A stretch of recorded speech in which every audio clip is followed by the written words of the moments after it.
मैया विनती करूं मैं दोनों कर जोड़े, मैया पहली अर्ज मेरी सुन लेना, मैया पहली अर्ज मेरी सुन लेना, मेरे सिंगार सोला अमर करना, मैया हंस बोली मुस्काए बोली, तेरे सोलह श्रृंगार अमर कर दिए, तेरे सोलह श्रृंगार अमर कर दिए। जय गरुड़ माता की। भगवान शिव, माता पार्वती और नारद जी तीनों एक साथ भ्रमण करने के लिए निकले। घूमते घूमते वे एक गांव में पहुंच गए। इस दिन चैत्र शुक्ल पक्ष की तृतीया थी। ग्रामवासियों को जैसे ही भगवान के आने की खबर मिली तो सभी लोग भगवान के स्वागत की तैयारियां करने लगे। सबसे पहले गांव की गरीब महिलाएं थाल में हल्दी अक्षत लेकर उनके स्वागत के लिए पहुंची। माँ पार्वती ने प्रसन्न होकर उन पर सुहाग रस बरसा दिया। उस समय पश्चात गांव की धनी महिलाएं सोने चांदी की थाली में तरह तरह के पकवान लेकर 16 श्रृंगार करके शिव और माता पार्वती के पास पहुंची। इन स्त्रियों को देखने के बाद भगवान ने माता पार्वती से पूछा, तुमने सारा सुहाग रस निर्धन महिलाओं पर बरसा दिया, अब इनको क्या दोगे? माँ बोली, मैंने उन स्त्रियों को ऊपरी पदार्थों से निर्मित रस दिया है, अब इन महिलाओं को मैं उनके चेहरे पर रक्त छिड़क कर सुहाग का वरदान दूंगी।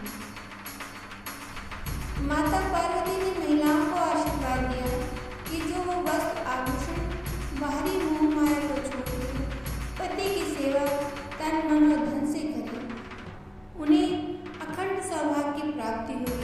इस घटना के बाद माँ भगवान भोलेनाथ की आज्ञा लेकर नदी में स्नान करने जाने लगी। माता ने स्नान के बाद बालू से भगवान शिव की मूर्त बनाई और उस मूर्त की पूजा अर्चना की। भोग लगाकर प्रदक्षिणा करके 2 कण प्रसाद ग्रहण किए। माथे पे टीका लगाया। इन कामों को करते करते पार्वती जी को काफी समय लग गया। जब वे लौट कर आई तो महादेव ने से देरी से आने का उनका कारण पूछा। माता ने झूठ कह दिया कि वहाँ मुझे अपने मायके वाले मिल गए थे, उन्हीं से बातें करने में इतनी देर हो गई। परंतु महादेव तो महादेव थे, वो सब समझ रहे थे। अतः उन्होंने पार्वती से कहा, तुमने नदी के तट पर पूजन करके किस चीज का भोग लगाया था और स्वयं कौन सा प्रसाद खाया था? पार्वती जी ने पुनः झूठ बोल दिया, मेरी भावज ने मुझे दूध भात खिलाया। ये सुनकर शिव जी ने भी दूध भात खाने की इच्छा जाहिर की और वे नदी की तरफ चल दिए। पार्वती जी दुविधा में पड़ गई। तब उन्होंने मौन भाव से भगवान भोले का ही ध्यान किया और प्रार्थना की, हे भगवान, यदि मैं अनन्य रूप से आपकी दासी हूँ तो मेरी लाज रखिए प्रभु। इस प्रार्थना करते हुए भगवान भोले के पीछे पीछे माता पार्वती चलने लगी। वह नदी के तट पर माया महल दिखाई दिया। उस महल के अंदर पहुंच के देखती हैं वहां पार्वती जी के भाई भाभी आदि परिवारजन उपस्थित हैं।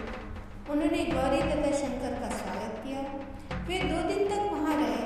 तीसरे दिन पार्वती जी ने शिव जी से चलने का आग्रह किया। शिव जी ना तैयार हुए। वे अभी उठना चाहते थे, तब पार्वती जी उठकर अकेले ही चली। ऐसा देखकर भगवान शिव को उनके पीछे उनके साथ चलना पड़ा। नारद जी भी उस समय उनके साथ थे। चलते चलते वो दूर निकल आए। अचानक भगवान शंकर को याद आया कि वे अपनी माला को ससुराल में ही भूल आए। माता ने कहा, मैं माला लाती हूँ, परंतु भगवान ने उन्हें जाने की वापस आज्ञा नहीं दी। इस कार्य के लिए उन्हें ब्रह्मपुत्र नारद को वहाँ भेज दिया। नारद जी ने वहाँ जाके देखा, वहाँ तो कोई महल नजर नहीं आया। नारद जी के वहाँ भटकने के बाद उन्होंने सोचा कि कहीं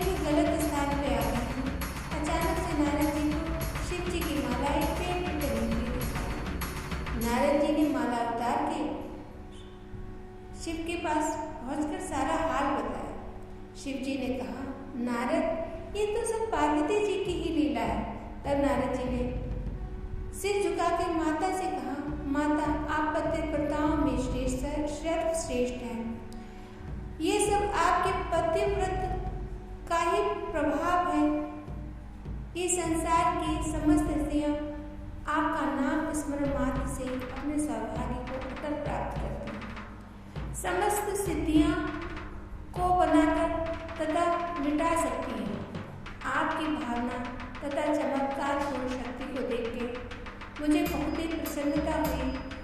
मैं आशीर्वाद रूप से कहता हूँ कि जो स्त्री इस तरह गुप्त रूप से पति का पूजन और मंगल कामना करेगी, उन्हें महादेव जी की कृपा से दीर्घायु वाला पति का ही संसर्ग मिलेगा। जय गणगौर माता की।